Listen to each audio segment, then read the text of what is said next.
Hello ನಮಸ್ಕಾರ, welcome back to my channel Ammu's world.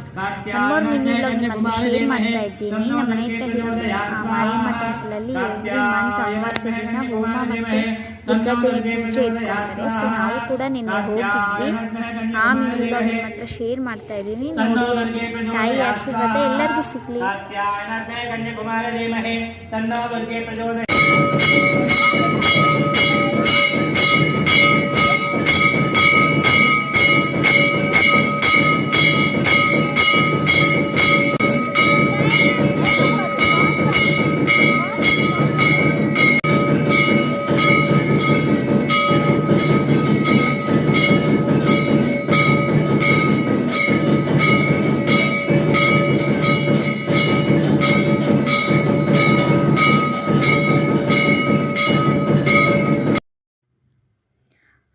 ಈ ದೇವರು ಬಂದ್ಬಿಟ್ಟು